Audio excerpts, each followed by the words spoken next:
A ditadura prendeu, torturou e matou. Foi um pesadelo que só agora, 50 anos depois, começou a virar ficção. Como é que a nossa memória trabalha esse assunto? Um assunto que parece ter sido enterrado vivo.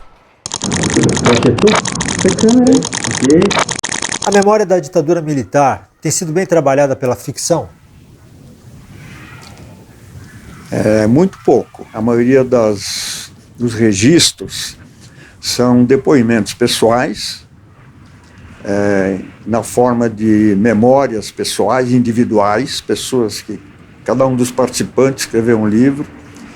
Tem também coletâneas de depoimentos, por exemplo, os presos do Presídio Tiradentes. 32 presos eram uma coletânea, com a apresentação do Antônio Cândido, e a ficção aparece muito pouco, né? Apareceu no começo, porque a minha interpretação é de que no começo, nos primeiros dias do golpe, ele foi muito traumático para a sociedade como um todo, porque ele desorganizou toda a ordem do Brasil, né? Inclusive, ele também cortou um processo que vinha vindo muito rico de participação de artístico e político e social, então traumatizou. Surgiram alguns livros como A Travessia, o Quarupi, os livros do Calado,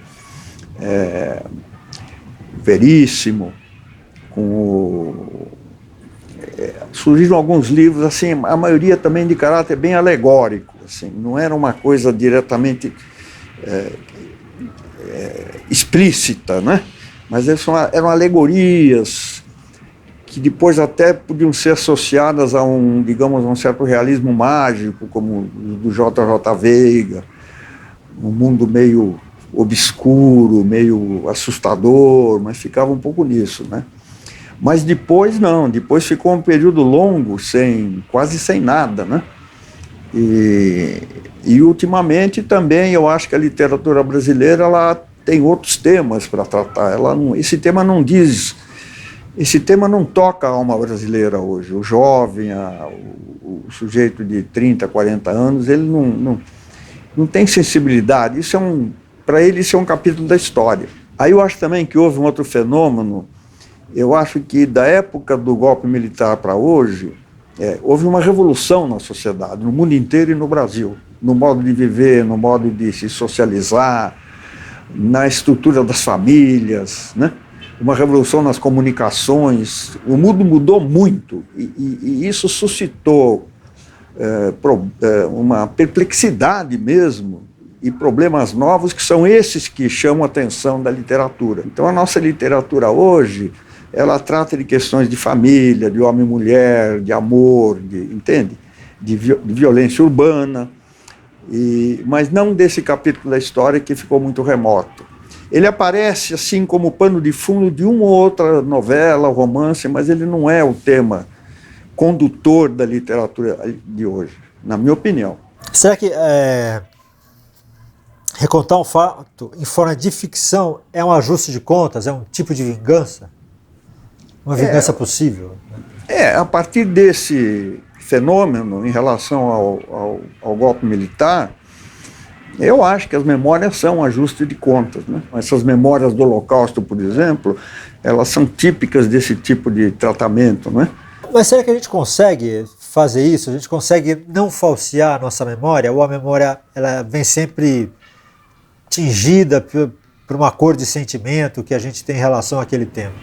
Bom, é sempre uma visão, né, pela nossa ótica daquilo que aconteceu. Pode haver memórias menos fiéis aos fatos, mas feitas com sinceridade, né? É subjetivo, não há dúvida de que é subjetivo.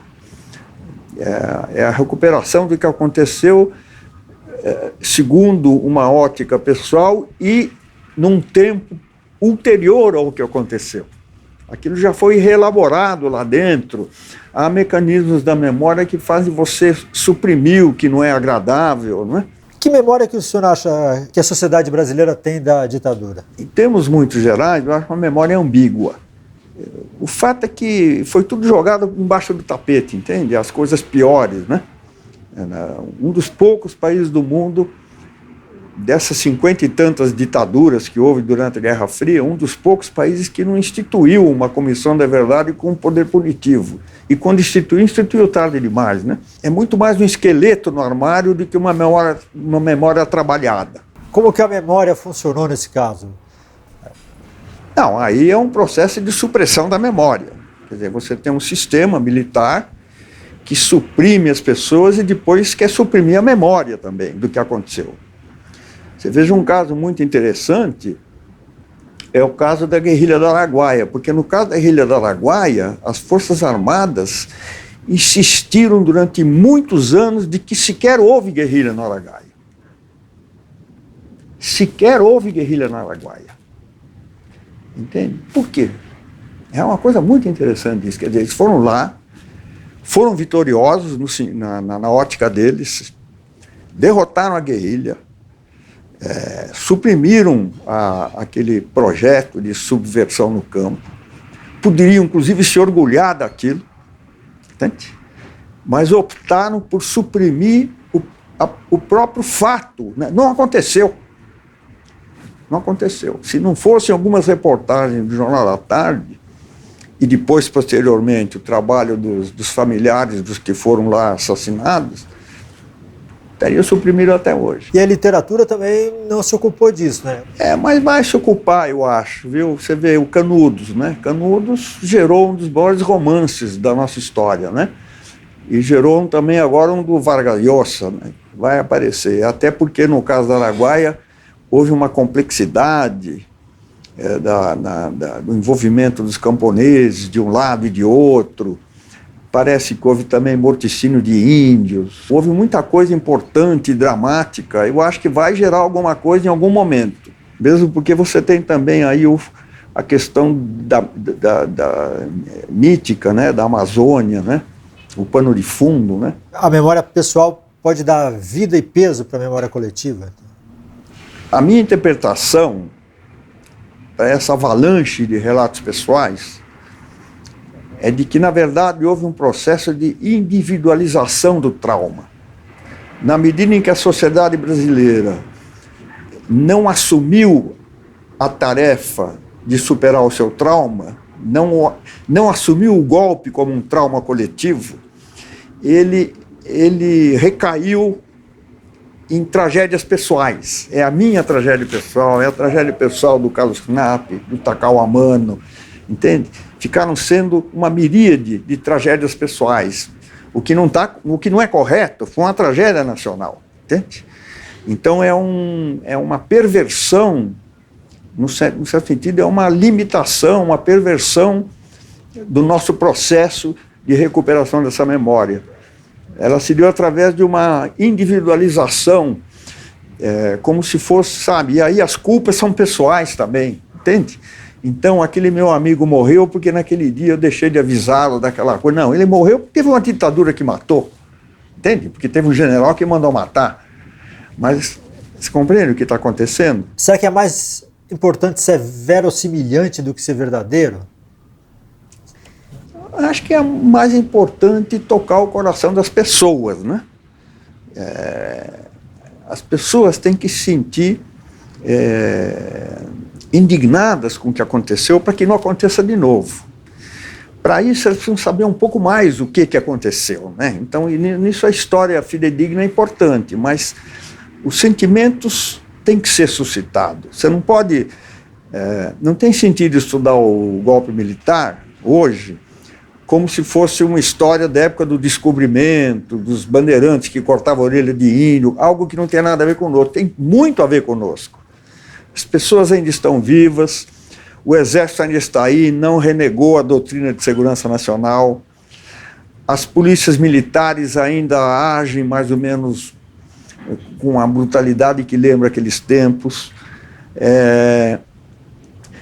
os desaparecidos não foram ainda localizados, entende? É uma história insepulta ainda, né? Quando o escritor de ficção se apoia na memória, qual que é o seu compromisso com a verdade? Eu acho que o escritor de ficção, ele não tem compromisso nenhum com a verdade. Na minha opinião, ele tem compromisso com a literatura. Tanto assim, por exemplo, eu sinto uma limitação em mim mesmo, né? Tem muitos contos meus que são muito verazes, né? É uma história quase que do jeito que ela aconteceu. Alguém me contou, eu fui lá e escrevi. Eu acho que literatura tem que ir além disso. A literatura ela não busca a verdade. Ela não busca nada, eu acho. Ela busca a criação. Eu não sei como te explicar isso, entende? Não, explico bem. É isso. Ela não tem nenhum propósito pedagógico, histórico, ideológico, doutrinário. Na hora que ela se coloca algum desses objetivos, ela corre o risco de se diminuir como literatura.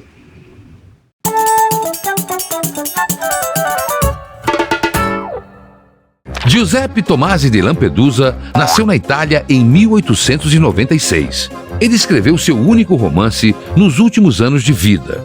Seu ponto de partida foram as histórias de sua família, que, por sinal, tinha um leopardo em seu escudo. Publicado póstumamente, o romance se tornou um imenso sucesso e foi adaptado para o cinema pelo diretor Luchino Visconti, ganhando o Festival de Cannes. O livro pode ser classificado tanto como um romance político quanto como uma história de família. Na trama, um nobre vê preocupado o avanço do exército republicano em meio à guerra de unificação da Itália. Leal aos monarquistas no início, ele opta pelo pragmatismo e decide finalmente casar seu sobrinho com a filha de um rico burguês. É do sobrinho do príncipe, aliás, a frase mais marcante do livro. É preciso que as coisas mudem para que tudo continue como está.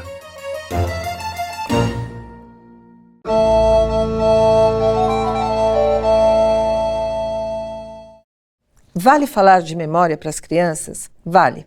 Vale porque literatura infantil é coisa séria. A gente está acostumado a tratar com as crianças diversão, divertimento, mas os grandes temas humanos, como memória, como nostalgia, como crescimento, são fundamentais nos livros infantis. Nesse sentido, recomendo a vocês o livro Ori, de Lúcia Iratsuka, publicado pela Pequena Zahar.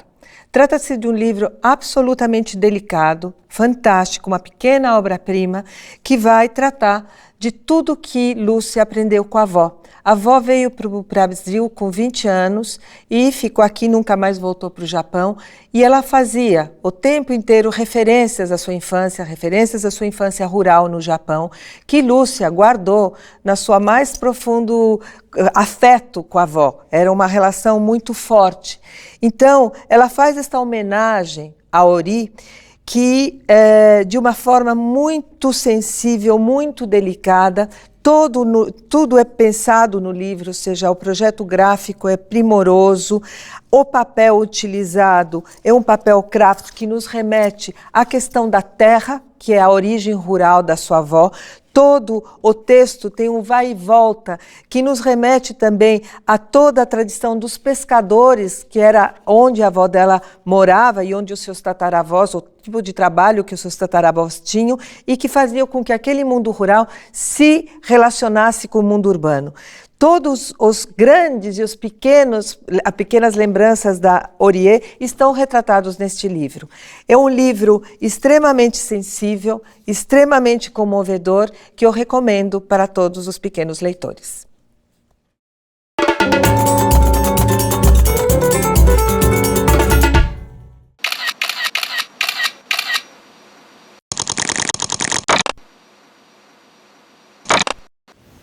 Escreva aqui, nesta mesa, no computador, o texto final. Escrevo sempre aqui no computador. Mas antes, às vezes eu escrevo nesses cadernos à mão. Escrevo narrativas inteiras aqui. Em geral, durante concertos. Eu vou muito a concertos de música clássica. E aí, num certo momento, começa a me vir a inspiração e eu já levo esse caderno e escrevo. E depois, em casa, eu vou para o computador. Bom, eu levo sempre comigo uma pequena caderneta, anoto falas, conversas, observações, às vezes, de cenários. Se encontro amigos e pessoas, eu anoto, peço para contar a história, né? por exemplo, na Flip encontrei o Marcelo Rubens Parra. Como é que vai a tua mãe? Eu falei, minha mãe está com Alzheimer.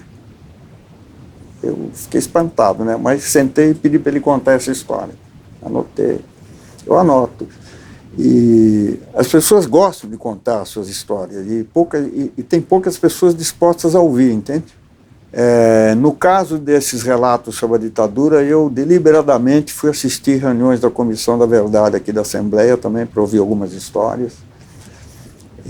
Então é isso, a gente não inventa do nada, a gente recria em cima de histórias que a gente ouve, né? O meu processo é esse. Porque é gostoso, é prazeroso, é muito prazeroso. E o ato de escrever é prazeroso e há uma aura em torno da figura do escritor, né? Eu fui jornalista durante 30 anos, jornalista até meio importante, famoso e tal, mas nunca fui paparicado como agora quando eu virei escritor. O pior dos escritores é mais referenciado do que o melhor dos jornalistas. É como se fosse uma outra categoria. Você é um artista, entende? Você é visto como um artista.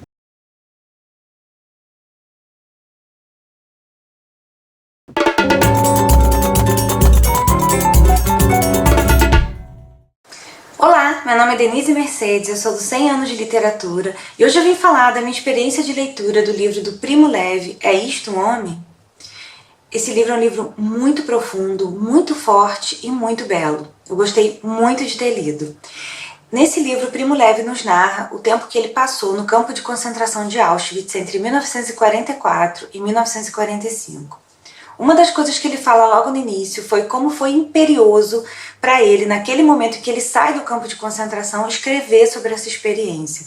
E é muito interessante que ele fala isso não só como um processo de liberação pessoal, mas para tornar os outros participantes dessa experiência, para nos tornar participantes disso que ele viveu e milhões de pessoas viveram, não é? O livro é muito belo e muito poderoso porque ele faz exatamente uma reflexão não só, né, pessoal, mas porque ele faz uma reflexão sobre a condição humana. Os prisioneiros, assim que chegavam no campo, eles eram destituídos de todos os elementos da sua identidade. Eles eram destituídos das suas roupas, dos seus pertences, dos seus cabelos, da possibilidade de falar que lhes era negada. Eles não podiam perguntar nada, não sabiam o que ia acontecer com eles, né? E também do seu nome. Todos os prisioneiros passam a ser um número, né? E uma só palavra para descrever aquela sua existência: Häftling. Häftling é a palavra alemã para prisioneiro. Durante todo o livro, o Primo Levi vai fazer uma reflexão muito interessante sobre a relação entre linguagem, memória e a possibilidade, né, de narrar, de falar, de escrever, de nomear essa experiência. Num determinado momento ele diz, era preciso inventar novas palavras para descrever o que era aquela fome crônica que nós passávamos, aquela dor crônica, né, aquela incerteza sobre o futuro, ou melhor, a certeza da morte associada à incerteza sobre o porquê continuar vivendo. O livro então é muito belo e ele vai girar em torno de todas essas questões. Tem um capítulo que eu achei muito belo e que sintetiza várias dessas questões, que é um capítulo no qual ele conta um encontro que ele tem com um rapaz chamado Jean, e o Jean lhe pede que lhe ensine o italiano. Então o Primo Levi não sabe muito bem o que fazer, ele lembra, né, de um canto de Ulisses na Divina Comédia do Dante, e ele começa, né, a narrar o canto da morte de Ulisses, e ele começa a ler esse canto, a falar, e nesse processo ele vai se lembrando de muita coisa, ele vai falando, né, do quanto aquele canto, na verdade, representa muito do que ele está vivendo, do que ele viveu, e é muito bonita essa passagem, né? Ele tenta dizer também para o Jean, eu não sei se eu consigo te explicar o que são essas montanhas, eu não sei, são as minhas montanhas. É muito bonito, e o livro como um todo também é muito belo, recomendo demais.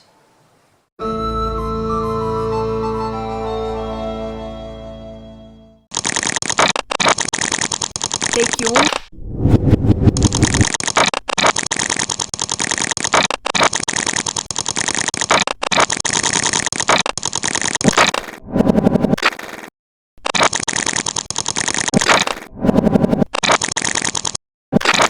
Investir em livro hoje vale a pena.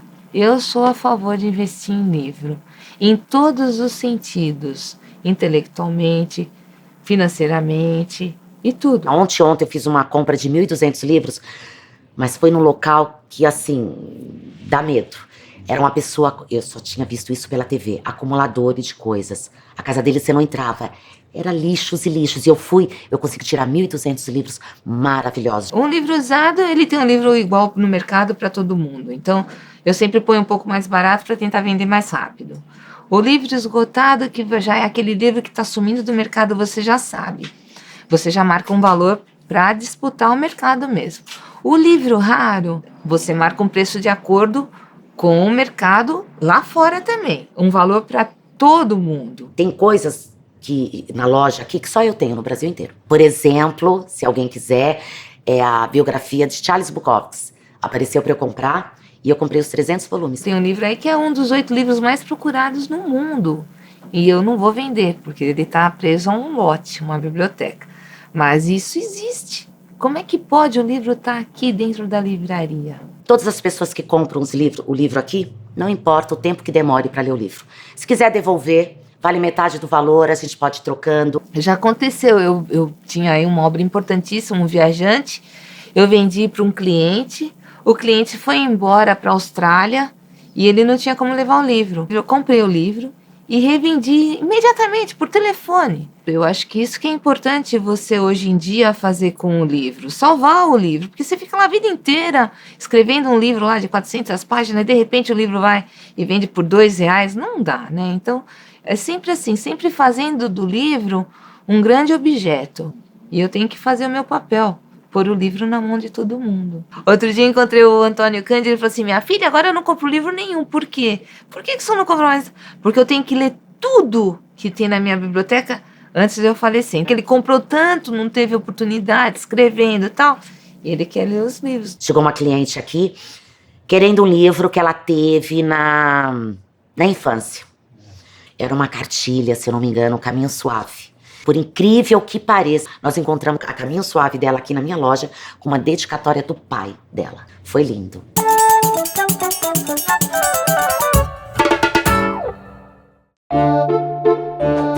Filha de pais franceses, Marguerite Duras nasceu em 1914, em Gia Dinh, na Indochina, hoje Vietnã. Com 18 anos, ela foi para a França e, durante a Segunda Guerra Mundial, participou de um grupo da resistência francesa liderado pelo futuro presidente François Mitterrand. Sua obra tem uma temática autobiográfica, contando a difícil experiência de uma família na Indochina.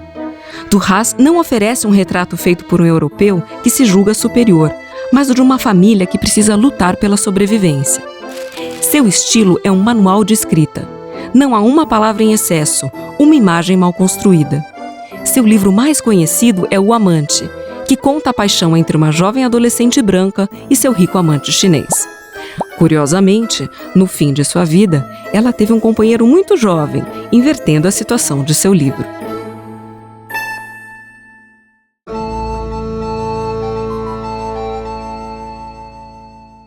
Olha, uma biografia que eu gostei muito é a do Amos Oz, uma história de amor e trevas, que eu li em inglês e que me ajudou muito a entender a literatura dele, né? Ele conta a história da chegada dos ancestrais dele, dos avós, lá da Rússia, aqueles judeus barbudos chegando em Jerusalém, o clima em Jerusalém, a atmosfera. É muito interessante o livro. E ele tinha um avô que dizia que a cabeça das mulheres não é igual à cabeça dos homens. E aí eu entendi a primeira novela importante dele, que chama My Michael, o meu Michael, na qual ele entra realmente na cabeça de uma mulher, a mulher contando a relação dela com esse Michael.